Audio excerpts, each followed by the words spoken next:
Hey everyone, welcome to my YouTube channel. Hello aspirants.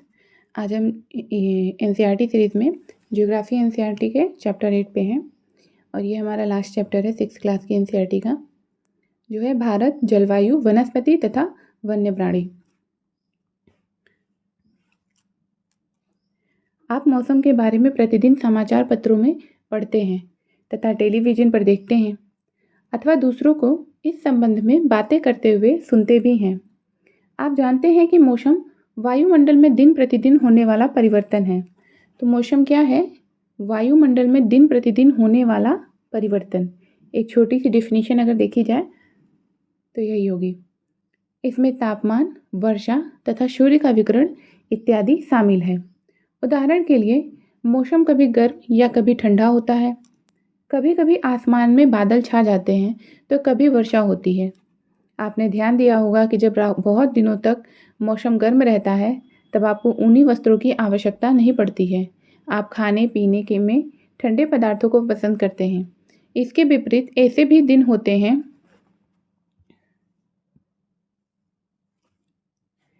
जब आपको ऊनी वस्त्रों के बिना ठंड लगती है। ठंडी और तेज़ हवाएं चलती हैं। इन दिनों में आप गर्म चीज़ें खाना पसंद करते हैं। तो ये बहुत बेसिक सी बातें हैं। ये पढ़ के ही आपको समझ में आ जाएगा कि बहुत बेसिक है, इसमें समझने जैसा या समझाने जैसा कुछ नहीं है। आप इसे पढ़ेंगे, आपको सब कुछ अच्छे से समझ में आ जाएगा। यहाँ पे कौन सी चीज़ें हमें ध्यान रखनी है, कौन सी हमें अगर नोट बना रहे हैं तो वहाँ नोट डाउन करना है, वो मैं आपको बताती रहूँगी आगे। सामान्यतः भारत में प्रमुख मौसम होते हैं। तो भारत में कौन कौन से मौसम होते हैं? दिसंबर से फरवरी तक ठंडा मौसम, सर्दी का। मार्च से मई तक गर्म मौसम, गर्मी का। जून से सितंबर तक दक्षिण पश्चिम मानसून का मौसम, वर्षा का। तो ये दक्षिण पश्चिम मानसून का मौसम है। और अक्टूबर से नवंबर में मानसून के लौटने का मौसम, शरद ऋतु। तो ये बहुत बेसिक चीज़ें हैं जो आपको पता है। ऋतुएं कितनी हैं, वो कौन कौन सी हैं। फिर इसमें हम देखते हैं सर्दी, जिसको हम शीत ऋतु भी कहते हैं। तो शीत ऋतु को देख लेते हैं। ठंडे मौसम में सूर्य की सीधी किरणें नहीं पड़ती हैं, जिसके परिणाम स्वरूप उत्तर भारत का तापमान कम हो जाता है। तो यही मतलब शीत ऋतु का कारण यही है कि जो सूर्य की किरणें हैं वो सीधे नहीं पड़ती हैं, इसलिए उत्तर भारत का जो तापमान है वो बहुत कम हो जाता है, टेम्परेचर डाउन हो जाता है, जिसकी वजह से वहाँ ठंड लगती है। फिर ये ग्रीष्म ऋतु में आते हैं। गर्मी के मौसम में सूर्य की किरणें अधिकतर सीधी पड़ती हैं। तो गर्मी के मौसम में जो सूर्य की किरणें अधिकतर सीधी पड़ती हैं, तापमान बहुत अधिक हो जाता है। दिन के समय गर्म एवं शुष्क पवन बहती है, जिसे लू कहा जाता है। तो ग्रीष्म ऋतु में जो दिन के समय गर्म और शुष्क पवन चलती है, उसी को लू कहते हैं। आगे हम पढ़ेंगे तो इसे और डिफाइन करके पढ़ेंगे। तो ये सारी बेसिक चीज़ें हैं जो आपको पढ़ के समझ में आ जाएंगी, और इतनी बेसिक चीज़ें तो हर किसी को पता है। दक्षिण पश्चिम मानसून या वर्षा का मौसम, यह मानसून के आने तथा आगे बढ़ने का मौसम है। इस समय पवन बंगाल की खाड़ी तथा अरब सागर से स्थल की ओर बहती है। तो जो दक्षिण पश्चिम मानसून होता है वो क्या है? इस समय पवन जो है बंगाल की खाड़ी तथा अरब सागर से स्थल की ओर बहती है। तो ये क्या है? बे ऑफ बंगाल और जो अरब सागर है उस तरफ से वायु चलती है, और ये बहती किस तरफ है? ये स्थल की तरफ बहती है। स्थल तरफ की मतलब जो हमारा प्रायद्वीपीय भारत है वहाँ से बहती है, होते हुए आती है। वे अपने साथ नमी भी लाती है। तो जाहिर सी बात है, ये बे ऑफ बंगाल और अरब सागर से आ रही है तो वहाँ से नमी भी लेके आएगी साथ में। जब ये पवन पहाड़ों से टकराती है तब वर्षा होती है। और जब ये पवन मतलब जैसे चलती है, ये दक्षिण भारत से आ रही है बे ऑफ बंगाल और अरब सागर से नमी लेके, और ये आगे बढ़ती रहती है, तो जब वायु भारी होती है तो वो बहुत ऊपर नहीं जा पाती है, और फिर बीच में आ जाता है, हमारे पहाड़ी इलाके आ जाते हैं। तो वहाँ ये पहाड़ों से टकराती है और वहीं बारिश होती है। फिर जब हम आगे चैप्टर में पढ़ेंगे मानसून को, तो इसको मैं और अच्छे से डिफ़ाइन करके आपको स्पेशली सिर्फ मानसून का ऐसा एक एक टॉपिक हुआ तो वो स्पेशली डिफ़ाइन करके नोट्स के साथ ही आपको बताऊँगी। मेरे जो हैंड रिटन नोट्स हैं उनसे मैं आपको डिफ़ाइन करके बताऊँगी, तो आपको और अच्छे से समझ में आएगा। और हम चैप्टर में और आगे बढ़ेंगे जैसे एनसीईआरटीज़ में हम आगे और क्लास में बढ़ते जाएंगे जैसे जैसे, तो ये सारी चीज़ें और भी अच्छे से डिफ़ाइन की गई हैं। यहाँ पे ये 6th क्लास की एनसीईआरटी है। इसलिए बहुत बेसिक सी चीज़ें लिखी हैं। ये एनसीईआरटी 6 क्लास के बच्चों के बारे में सोच के बनाई गई है कि उनको समझ में आए। तो हम जैसे-जैसे आगे बढ़ेंगे एनसीईआरटी में, हमें मानसून और अच्छे से पढ़ने के लिए मिलेगा और समझने के लिए भी मिलेगा। मानसून के लौटने का समय या शरद ऋतु। तो जो मानसून के लौटने का समय होता है उसको शरद ऋतु भी कहते हैं। इस समय पवन स्थल भागों से लौटकर बंगाल की खाड़ी की ओर बहती है। अब ये जो दक्षिण पश्चिम मानसून था, यहाँ बे ऑफ बंगाल और अरब सागर से होकर ये स्थल की तरफ जा रही थी। पर जब मानसून के लौटने का समय होता है तो वो उस स्थल स्थल से लेके बे ऑफ बंगाल की तरफ जाती है। यह मानसून के लौटने का मौसम होता है। भारत के दक्षिणी भागों में विशेषकर तमिलनाडु तक आंध्र प्रदेश में इस मौसम में वर्षा होती है। तो ये एक फैक्ट है। बेसिकली वर्षा जो होती है हमारे यहाँ मतलब दक्षिण पश्चिम मानसून की वजह से होती है। पर जो तमिलनाडु का एरिया है आंध्र प्रदेश तक, यहाँ पे जो वर्षा होती है वो मानसून के लौटने की वजह से होती है। तो अगर क्वेश्चन बन जाए कि मानसून के लौटने की वजह से कहाँ-कहाँ वर्षा होती है, जो रेगुलरिटी के साथ होती है, तो वो हो गया अपना तमिलनाडु और आंध्र प्रदेश। इस मौसम में वर्षा होती है। किसी स्थान पर अनेक वर्षों में मापी गई मौसम की औसत दशा को जलवायु कहते हैं। तो जलवायु क्या है? किसी स्थान पर अनेक वर्षों में मतलब किसी एक पर्टिकुलर जगह की जो कई वर्षों में जो मौसम की औसत दशा मापी जाती है, जो वहाँ का डिफरेंस होता है, वो जलवायु कहलाता है। मौसम क्या है? क्षणिक होता है, तुरंत-तुरंत बदल सकता है, पर जलवायु क्षणिक नहीं होता है। वो कई वर्षों की जो कई वर्षों का होता है उनका क्या कहते हैं उसको? जो भी वो मतलब देखते हैं उसको मापते हैं, तो वो कई वर्षों का होता है। 1-2 दिन या मौसम का क्या है, सुबह कुछ और है, शाम को कुछ और है, पर जलवायु इतनी जल्दी नहीं बदलती है। जलवायु वर्षों का लेखा-जोखा होता है, माप होता है उसका। तो किसी स्थान पर अनेक वर्षों में मापी गई मौसम की औसत दशा को जलवायु कहते हैं। तो ये एक फैक्ट है कि जलवायु क्या है, ये भी आपको ध्यान रखना है। भारत की जलवायु को मोटे तौर पर मानसूनी जलवायु कहा जाता है। ये तो हमें पता है कि भारत की जलवायु मानसूनी जलवायु होती है। अगर आपको नहीं पता है तो आप इस बात को ध्यान रखिएगा कि मानसूनी जलवायु है भारत की अपनी। मानसून शब्द अरबी भाषा के मौसम से लिया गया है, जिसका अर्थ होता है मौसम। भारत की स्थिति उष्णकटिबंध में होने के कारण अधिकतर वर्षा मानसूनी पवन से होती है। तो जो भारत की स्थिति है वो कहाँ है? वो उष्णकटिबंध में है। इसलिए यहाँ पे जो अधिकतर वर्षा होती है वो मानसूनी होती है। या फिर ऐसा भी हो सकता है कि भारत में मानसूनी वर्षा क्यों होती है? मानसूनी पवन से होती है। तो भारत में मानसूनी पवन से अधिकतर वर्षा क्यों होती है? क्योंकि इसकी स्थिति उष्णकटिबंधीय क्षेत्र में है, इसके कारण। भारत में कृषि वर्षा पर निर्भर है। बेसिक बात है, पता है हमें। अच्छे मानसून का मतलब है पर्याप्त वर्षा तथा प्रचुर मात्रा में फसलों का उत्पादन। तो अच्छे मानसून का क्या मतलब है? अगर ये ग्रामीण इलाके में जो लोग खेती करते हैं उन्हें उनके लिए है ये सारी चीज़ें कि जब प्रचुर मात्रा में उनकी खेती अच्छी होती है तो ज़ाहिर सी बात है हमारे यहाँ कृषि को मानसून का जुआ भी कहा जाता है, क्योंकि मानसून पे ही निर्भर होता है। हर जगह पानी की उतनी व्यवस्था नहीं होती है, तो बारिश के अकॉर्डिंग ही उनकी खेती होती है। अच्छी खेती हुई मतलब अच्छा मानसून, और अच्छी खेती नहीं हुई मतलब खराब मानसून। जो लोग ग्रामीण इलाके से संबंध रखते हैं उन्हें ये चीज़ें पता होंगी। किसी स्थान की जलवायु उसकी स्थिति, ऊंचाई, समुद्र से दूरी तथा उच्चावच पर निर्भर करती है। ये एक फैक्ट है कि किसी स्थान की जलवायु जो होती है वो किन किन चीज़ों पे निर्भर करती है। ये फैक्ट हमें ध्यान रखना है। अगर आप नोट बना रहे हैं तो उसमें नोट डाउन करिएगा इसको कि जलवायु किन किन चीज़ों पर निर्भर करती है। तो किसी स्थान की जलवायु उसकी स्थिति, ऊंचाई, समुद्र से दूरी और उच्चावच पर निर्भर करती है। ये ध्यान रखिएगा। इसलिए हमें भारत की जलवायु में क्षेत्रीय विभिन्नता का अनुभव होता है। राजस्थान के मरुस्थल में स्थित जैसलमेर तथा बीकानेर बहुत गर्म स्थान है, जबकि जम्मू तथा कश्मीर के द्रास एवं कारगिल में बर्फीली ठंड पड़ती है। तो देखिए हमारे देश में बहुत सारी विभिन्नताएं हैं। वो विभिन्नताएं किसी एक ही पर्टिकुलर चीज़ में नहीं है। पहनावे में विभिन्नता है हमारे यहाँ, त्यौहार में विभिन्नता है, बोलचाल में विभिन्नता है, मौसम में भी विभिन्नता है। आप देखिए कि भारत में कितनी सारी मतलब डिफरेंस हैं। अभी राजस्थान में देख लीजिए कितनी गर्मी है, और वहीं देख लीजिए कि जम्मू कश्मीर में कितना ठंड है।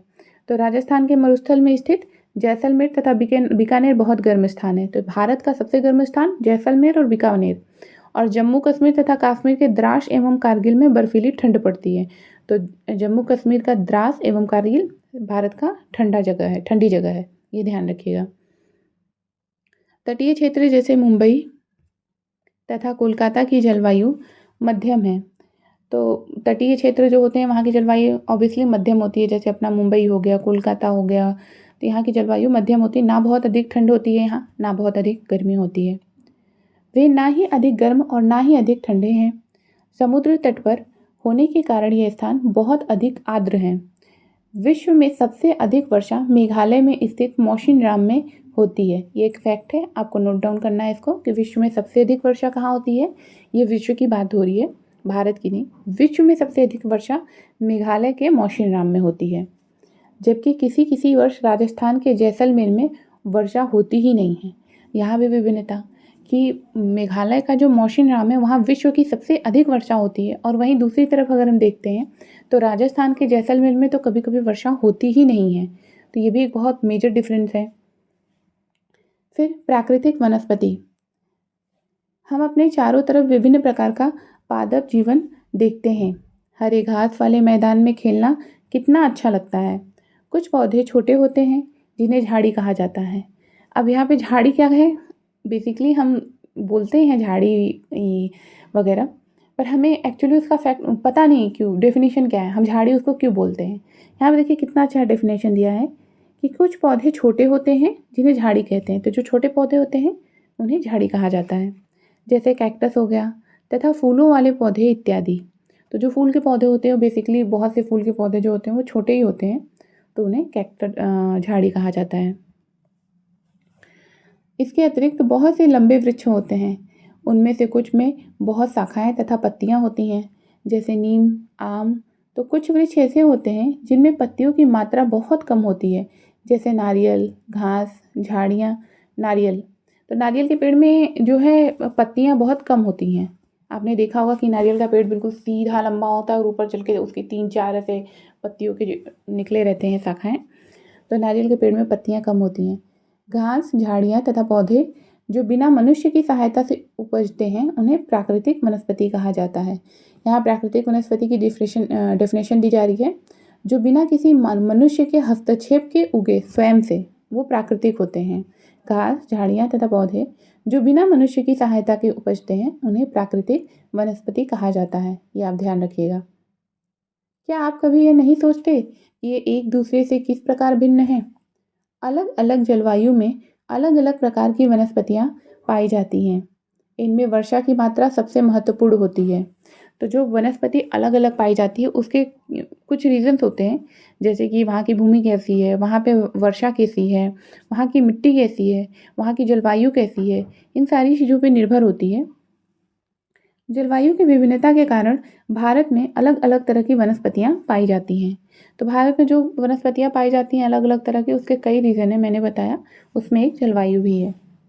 हमें वनों की आवश्यकता क्यों है? हमें वनों की आवश्यकता क्यों है? अगर देखा जाए तो एक वन स्थिति रिपोर्ट भी आती है, उसमें हमें बताया जाता है कि कौन से स्टेट की भी आती है और कंट्रीज़ की भी आती है। तो इंटरनेशनल लेवल की जो आती है वो भी आती है, और एक स्टेट की भी आती है जो अब हमारे देश की तरफ से आता है।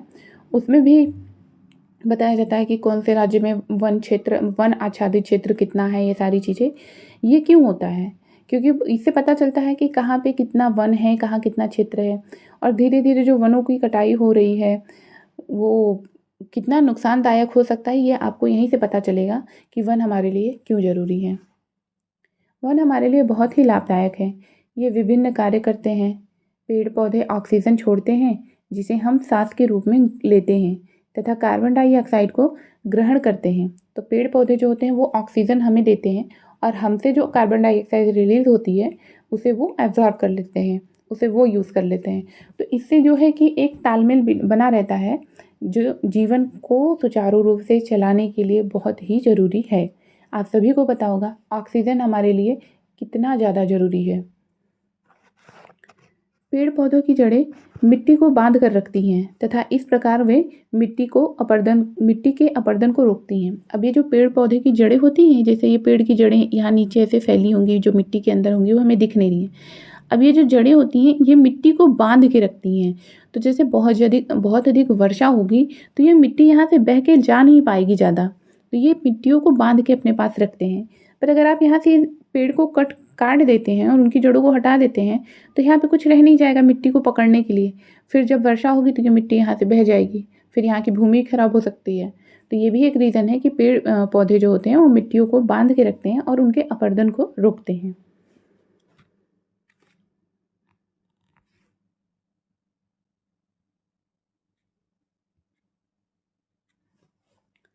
वनों से हमें ईंधन, लकड़ी, चारा, जड़ी बूटियाँ, लाख, शहद, गोंद इत्यादि प्राप्त होते हैं।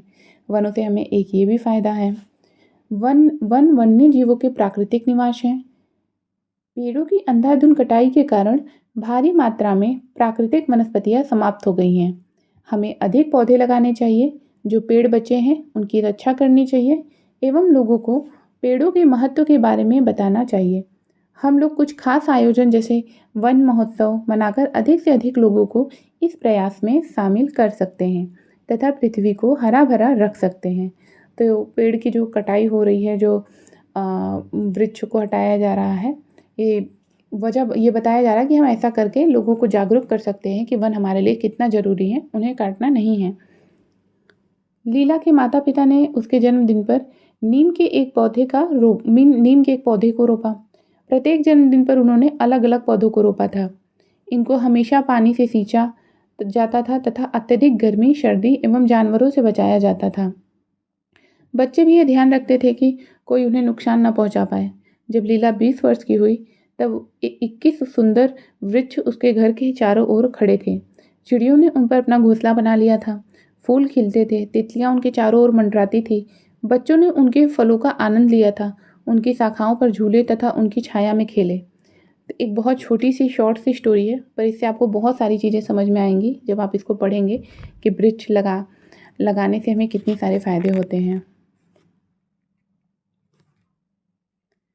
फिर ये देखिए, ये वन के उपयोग बताए जा रहे हैं।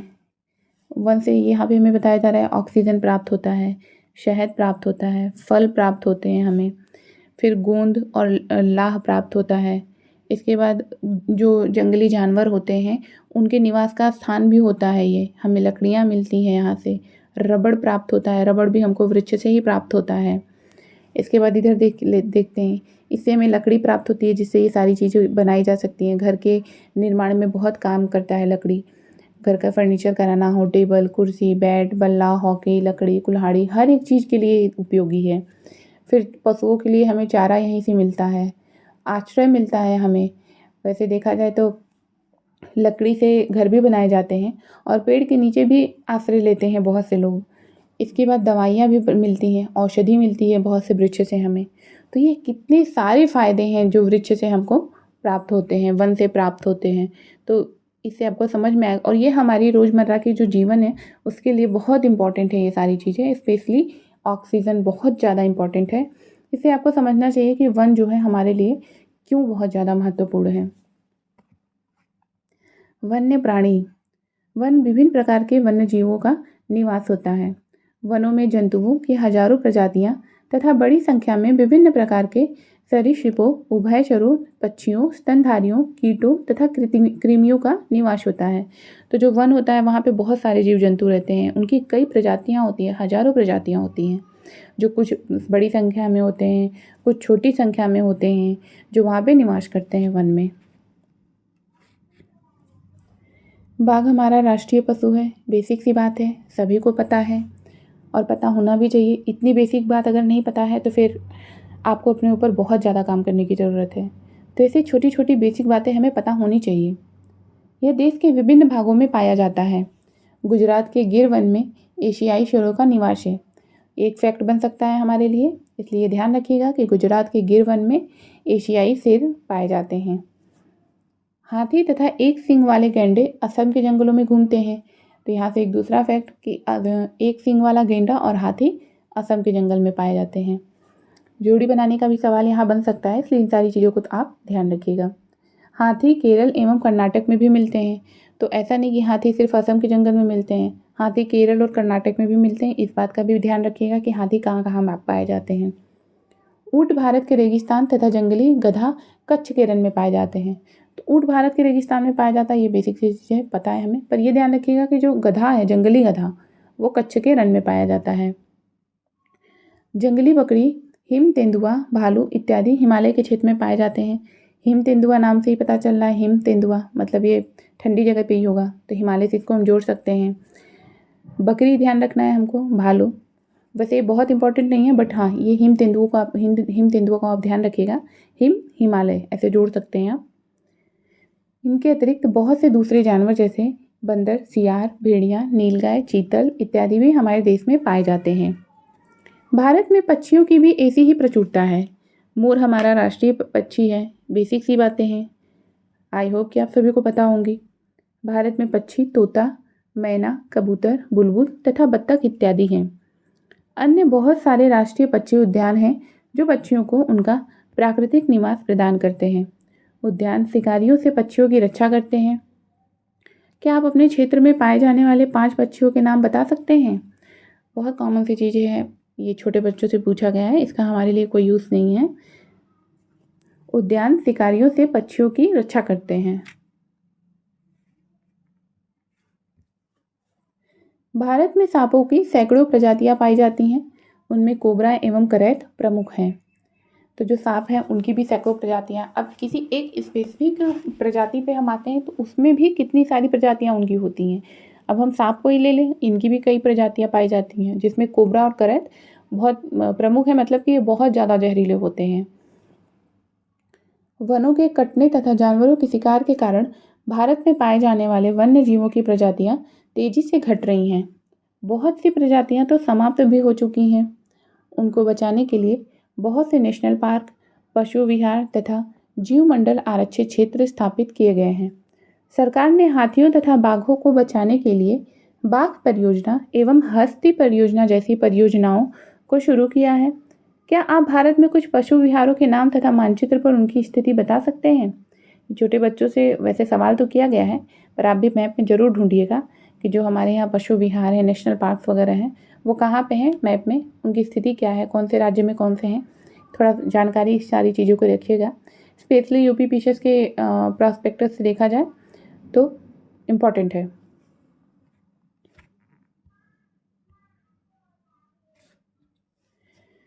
आप वन्य जीवों के संरक्षण में भी अपना हाथ बटा सकते हैं। आप जानवरों के शरीर के विभिन्न अंगों जैसे हड्डी, सींग तथा पंख से बने पदार्थों को खरीदने से इनकार कर सकते हैं।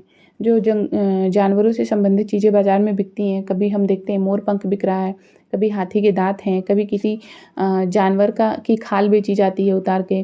तो ये सारी चीज़ें जो मार्केट में बिकती हैं, वो क्यों बिकती हैं? क्योंकि उन्हें खरीदने वाले लोग हैं। अगर उन्हें खरीदने वाले लोग ना हों तो वो सारी चीज़ें मार्केट में क्यों बिकेंगी? और अगर नहीं खरीदने वाले होंगे तो इनकी हत्याएँ भी नहीं होंगी। लोग इन्हें मार के इनके खाल निकालना, इनके पंख नोचना, दाँत तोड़ना, ये सारी चीज़ें नहीं करेंगे। तो ये चीज़ें भी हमें ध्यान रखनी चाहिए कि अगर हम चाहते हैं कि हमारे जो जीव-जंतु हैं सुरक्षित रहें, उनकी जो संख्या वो सीमित रहे और पर बनी रहे, तो उसके लिए भी ये सारी चीज़ें ज़रूरी हैं। प्रत्येक वर्ष हम लोग अक्टूबर के पहले सप्ताह को वन्य जीव सप्ताह के रूप में मनाते हैं। तो ये फैक्ट है एक कि अक्टूबर का जो पहला सप्ताह होता है वो वन्य जीव सप्ताह होता है, ताकि वन्य जीवों के निवास को संरक्षित रखने के लिए जागरूकता बढ़ाई जा सके। तो यहाँ पे हमारा चैप्टर समाप्त होता है। आशा करती हूँ कि आपको वीडियो पसंद आएगा। अगर आपको वीडियो से संबंधित कोई भी क्वेरी हो तो आप कमेंट बॉक्स में ज़रूर कमेंट करिएगा, मैं उसे सुधारने की कोशिश करूँगी। मिलते हैं आपसे अगले वीडियो में, तब तक के लिए अपना ध्यान रखिए, पढ़ते रहिए और अपना मोटिवेशन बनाए रखिए। Thanks for watching, keep supporting.